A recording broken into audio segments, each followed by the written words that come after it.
World War II.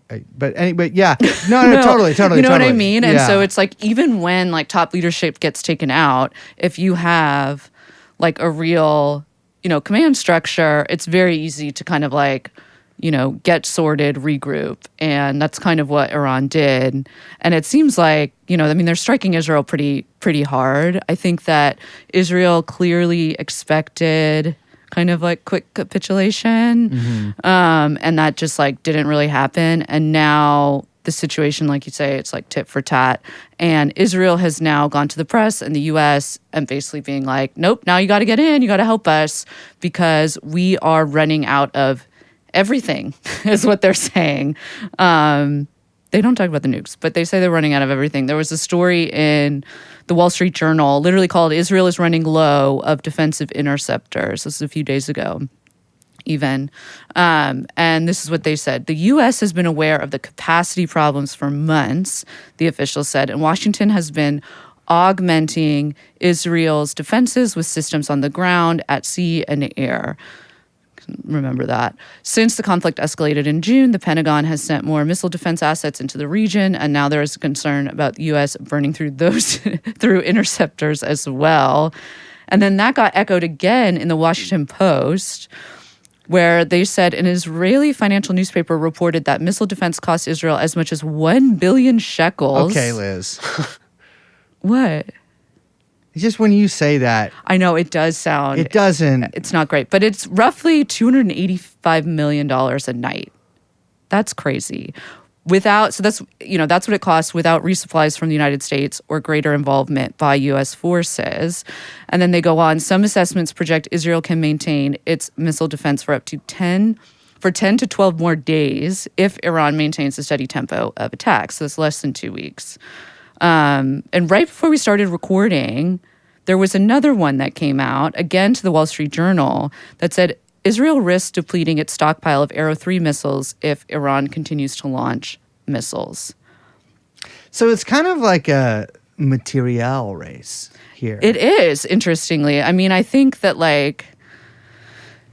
obviously, I don't think it takes a genius to see that Israel launching this attack in the way they did, they clearly didn't think they were going to topple the Iranian regime overnight, and were trying to goad the U.S. into war more directly, which they've been trying to do for a long time. Yes. One thing you mentioned, like the U.S. interceptors and the planes and everything being over there, as the months have rolled by since October 7th, 2023, which is crazy. We were so young. I know. We're ending up, that's going to be 2 years and 4 months. The U.S. has steadily sort of increased our, I guess you could say, if you're being tricky with it, which I guess they are, defensive assets sort of ringing Israel, which can provide sort of backup to Israeli, missile defense systems. And we did that. Like when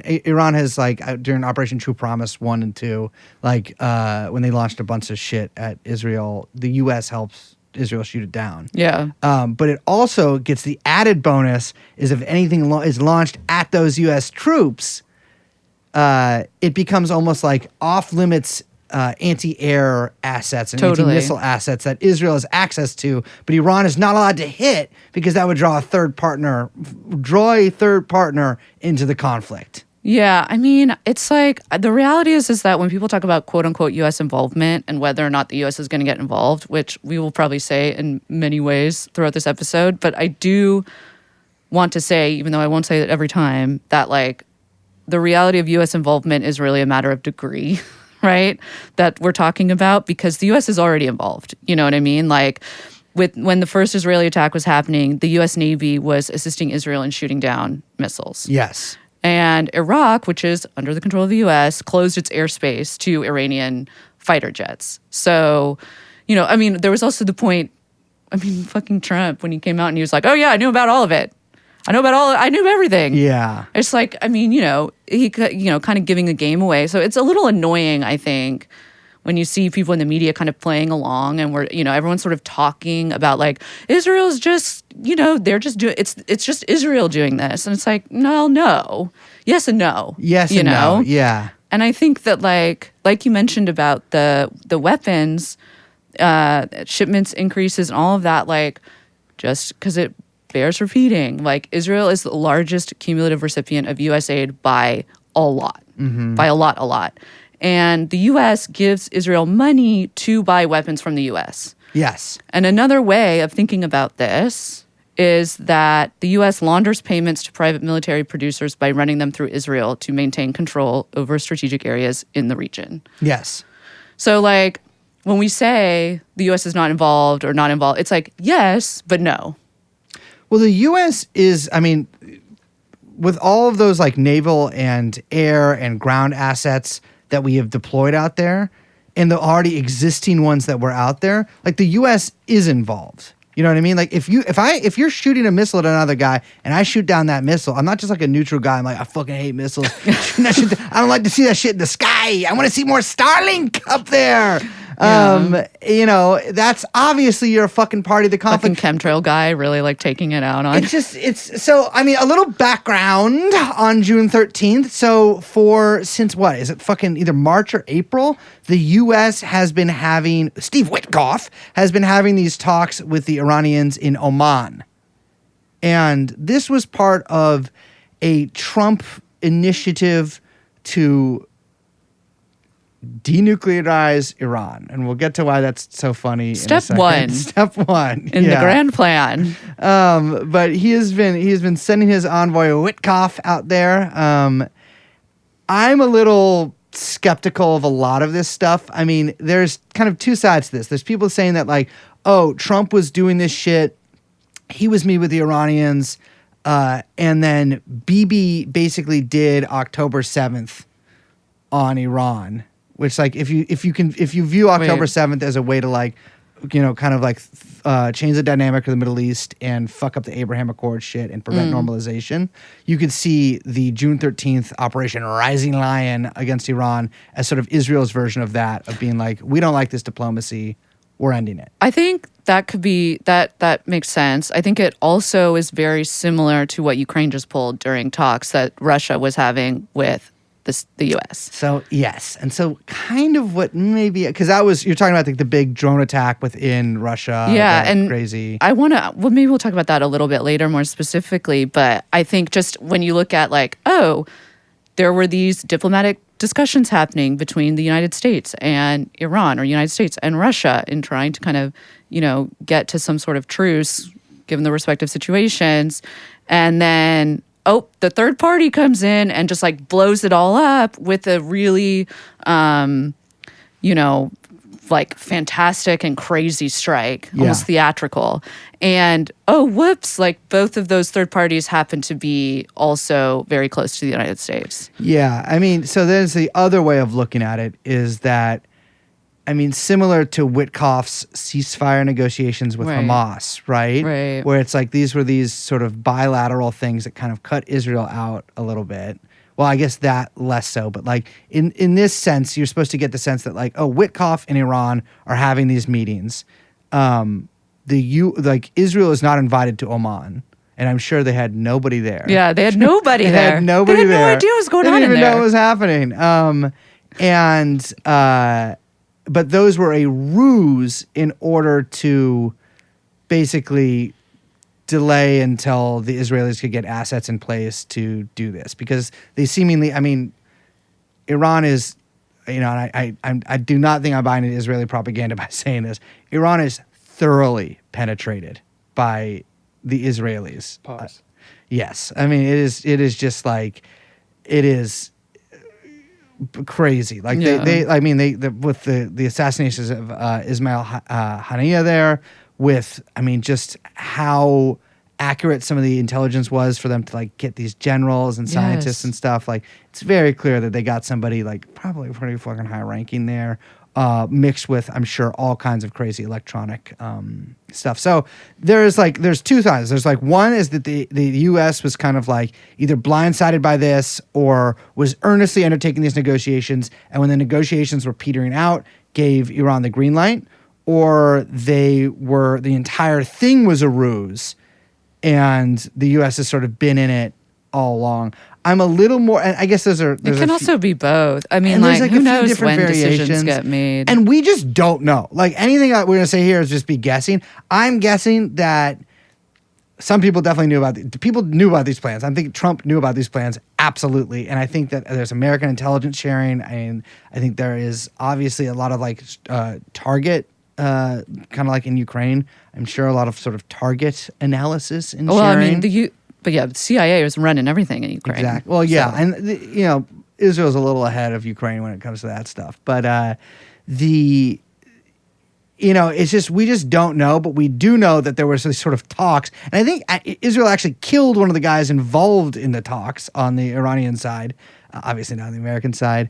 And the sort of last round of talks were, I don't know the final, but there was supposed to be another round of talks on the weekend where after these strikes took place, which, as you can imagine, were canceled. So it's funny to think of like Trump trying to basically sign a nuclear deal with Iran when Trump tore up the Joint Comprehensive Plan of Action, JCPOA, which was the nuclear deal with Iran. Oh, no. Can I confess something? What? Every time I read JCPOA, I think JD Pond. Yeah. Just like the way that the letters are arranged, like what I'm used to reading, that's what I see. And I think we can all agree here that if we had, or when we have, JD Pond, we won't need things like this. In fact, there's going to be a lot less or a lot more nuclear weapons. I also am so used to seeing POA, point of attack, that it just like, sorry. Well, I'm not going to get into the entire history of Iran attempting to build a nuclear bomb or just like nuclear shit in Iran in general. It started with the Shah, eventually picked up by the Islamic Republic after the revolution, especially kind of like took up speed after the U.S.-backed Iraqi attack on Iran, where they used a bunch of chemical weapons, et cetera, et cetera. And officially, they put a halt to it in 2003. Maybe 2007. It's like, officially they put a halt to it. Officially, like by, according to international records, we'll say. Yeah. As a little aside, the first time, and I'm sure many of our listeners know this, but it does bear repeating. The first time Benjamin Netanyahu has spoken about Iran getting nukes, or spoke about Iran getting nukes, was in 1993 in the Knesset. And he gave that time frame as within 3 to 5 years, which would be in 96? Could you imagine how sick the 90s would have been if Iran had a nuclear bomb in 1996, dude? Totally would have been. I mean, there would be no 9/11, I'll say that. He famously presented a chart before Congress prior to the Iraq War in 2002, showing that Iran and Iraq were making WMDs, which is just so insane to look back upon. Like, this guy is in American Congress being like, yeah, these Iraqi guys, they have, can I do it, Netanyahu? They have, no, I can't do it. It's close. I think it's good. Hey, let me... Wait, it's going a little... Sarah. Sherman? No, his wife. No. His disgusting... He's married to Sarah Sherman? He's married to Sarah Sherman. There's also he's said it, he's warned about it so many times. There's a 2009 WikiLeaks cable of him warning about something similar to like a visiting group of congressmen, which is also, I found out while looking at that, I didn't know Tim Waltz met Bashar al-Assad in 2009. Oh, it's a shame they didn't mention that during the election. He did give an interview about it in 2013. Sort of a waltz for Bashar. Yeah. He went to Damascus, and Tim Waltz claims this, that one of Assad's guards started whistling the Imperial March from Star Wars while marching him to meet Bashar, I could believe it. Yeah, I could believe that. That's a good sense of humor. If I was like a Praetorian guard in that way, I would sometimes kind of just point my gun at whoever was visiting and be like, nah, I'm just playing. You know what I mean? Yeah, just keep them on their toes. Because, no, you freak them out more and then you show I'm just playing, so they Right. know that you. This actually works. But on that's how you dates, also too. get them to, the defenses go down. Yeah. I mean, don't do this at school, but you can do this like on dates and at various stores or whatever. There is, of course, 2012, the famous picture of him with the bomb at the UN. You know what I'm saying? You've seen that picture before. It's always in the articles, where he's got like the little fucking Looney Tunes bomb. Yeah. He's like, Iran is right here, and they're gonna fucking. It looks like a. Just decades of them being just around the corner. They're days away. They're weeks and months away. It's like those YouTube channels that are like China is collapsing or whatever. It's always just about to happen. So this is actually from the WikiLeaks cable, and tell me if any of this stuff sounds familiar. This is from 2009. So Representative Israel, that is a guy whose last name is Israel, by the way. Really? Yes. Representative Israel asked Netanyahu about the timetable for Iran to achieve a nuclear weapon. Netanyahu responded that Iran has the capability now to make one bomb. Now, which is, I guess... So 2009. So 2009. Or they could wait and make several bombs in a year or two. Oh, what a decision tree. The marshmallow test. I know. He also said it was important to bear in mind that the Iranian regime was exposed as a fraud during the presidential elections, and that the Iranian people detest the regime and have shown great courage in the streets. Man, you hear that one a lot, don't Yes. you? But yeah, I mean, the JCPOA, the Joint Comprehensive Plan of Action, was signed by the permanent members of the UN Security Council plus the EU with Iran in 2015. And this was supposed to essentially slow the time that it would take Iran to get a nuclear bomb, to enrich enough uranium in order to have enough material to make a nuclear bomb. It limited, the enrichment, it mandated all these inspections, et cetera, et cetera, et cetera. This was heralded as like a big ass achievement. Yeah, it was like this and the ACA were like Obama's things. Yeah, everybody loves it. Like, oh, Obama fucking, he met with the Ayatollahs. It took a really long time, to be fair. They started this process in 2011. Yeah. It was long. It was a long process. I mean, I'm going to be honest with you. If it was me who was building a nuclear bomb, I'd be like, I recently was diagnosed with a non-fatal form of cancer that does require extensive treatments. So we can't meet for another 2 years. And then after that, I'd be like, the radiation fucked me up a lot. The reason they signed it was for sanctions relief. Yes. Yeah. And they really did want that. Yeah. I mean, that was the thing. I mean, I was against it because I think Iran should have a nuclear bomb. Yeah, but we'll I talk understand about why that. they signed it, because they have been fucking sanctioned to hell and back for a very long time. Yeah. So part of the JCPOA, tough for me to say that, was to shut down Fordo, which is coming up a lot in all of the discussions about this new war between Iran and Iraq. So back in 1981, Israel bombed one of Iraq's nuclear facilities, which was above ground. And basically, since then, everyone was like, damn, got to put them underground. You got to put this shit under the earth. Now they go underground. So Fordo, which is allegedly the big nuclear site, was built into the side of a mountain, which is fucking sick as hell. Well, we have one of those. I know, but I'm still saying it's fucking cool. Yeah. And you know what? And I'll say this further. If you are a country who has both mountains and the means, you got to start building some shit in there. Your main command base should be underneath your biggest mountain. Yes. And, all different kinds of things. Caves, tunnels, like little homes on the side. Mm-hmm. Little mountain homes. You could do it all. Yeah, agreed. So Fordo is built in the side of the mountain in the northwest of Iran. Side note, Iran is way bigger than even you think it is. I'm just throwing that out there. Yeah. It's a very, very big country, which makes difficult comparisons, which we'll kind of talk about here a little later on. But Fordo was originally a military site. They converted it to a nuclear development facility. And then once the U.S. found out about it, Iran came clean to the IAEA, which is the International Atomic Energy Administration. I don't know what the last one is. So they came out and they were like, okay, we stopped production at Fordo during all of those negotiations with Barack Hussein Obama. And we're now going to dilute the enriched uranium stockpile. And that was part of the kind of agreement. And they said, okay, there's no more enrichment at Fordo.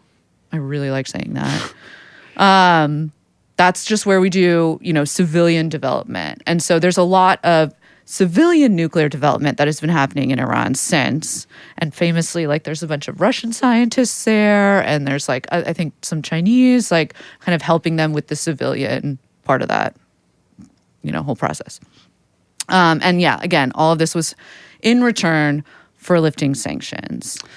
Yes. I mean, also remember the whole thing about like Obama paying Iran? No. Well, that's like it's that a a thing? big thing, Liz. You understand? Because I've been a conservative. For those who don't know my background, I was a conservative campus activist. Sure. From 2008 to 2023. Yeah, because of Israel.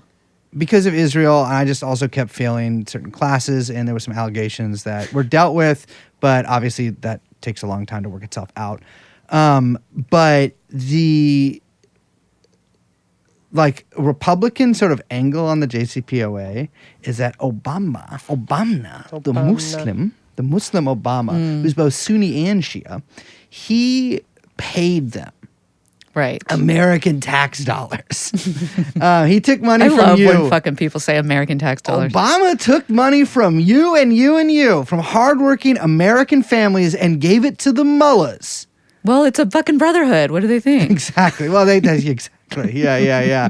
The reality is what happened is they just unfroze a bunch of frozen Iranian assets and accounts. That's great. That the U.S. froze because of our unprecedented control over the global financial system. And the other big thing was that he gave them pallets of cash.